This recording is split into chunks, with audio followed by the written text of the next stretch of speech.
If I were sitting across from you as a college or university student with a small amount of money, I would first ask you to breathe and understand that having little money at this stage of life is not a failure, but a common starting point, and the way you handle this season will quietly shape your future more than any lecture you attend, because money in college is not meant to impress people or buy comfort, but to teach discipline, priorities, and self-control.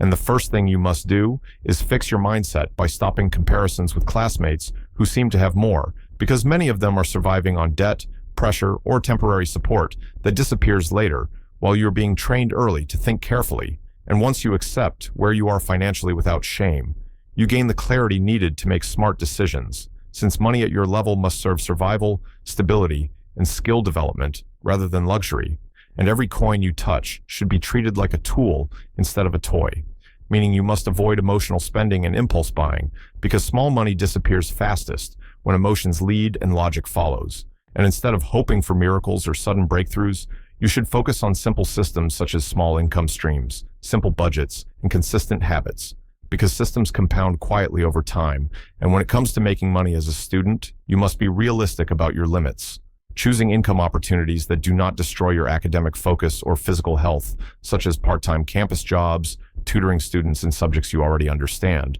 or offering small services within your environment like printing, assignment formatting, or selling essential items, all of which require more awareness than capital. And at the same time, you should take advantage of the digital tools you already have, because a phone, laptop, and internet are enough to begin learning skills like writing, graphic design, video editing, transcription, data entry, or social media management. And while online work may not pay immediately, the skills you build will eventually outlive any part-time job, especially if you combine them with content creation, whether through educational videos, faceless channels, blogging, or explaining topics you already study, since content creation rewards patience and consistency more than talent. And even when money is slow, it builds communication, discipline, and confidence that employers and clients value later. But earning money is only half the lesson, because how you use a small amount of money matters more than how much you earn. And this is where budgeting becomes essential. Not complicated spreadsheets,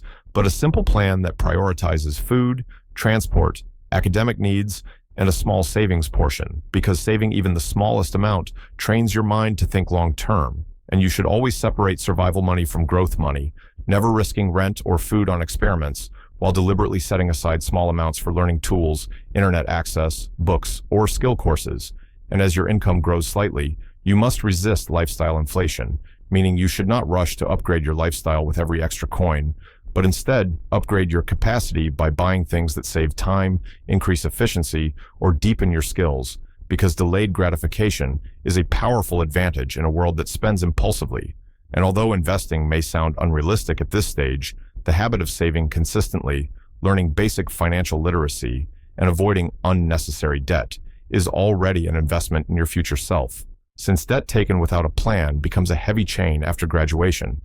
And throughout this journey, you must also invest in yourself by building discipline, time management, and resilience, because money alone cannot save someone who lacks control, and there will be moments when money runs out, plans fail, or progress feels slow. But those moments are not signs to quit, but lessons teaching you adaptability and patience. And if you stay focused on learning, earning honestly, spending intentionally, and growing gradually, you will reach a point where money no longer controls your decisions. And one day, you will look back at this season of scarcity, not with bitterness, but gratitude, because it forced you to think, plan, and act wisely. And that wisdom will stay with you long after the small money is gone and larger opportunities arrive.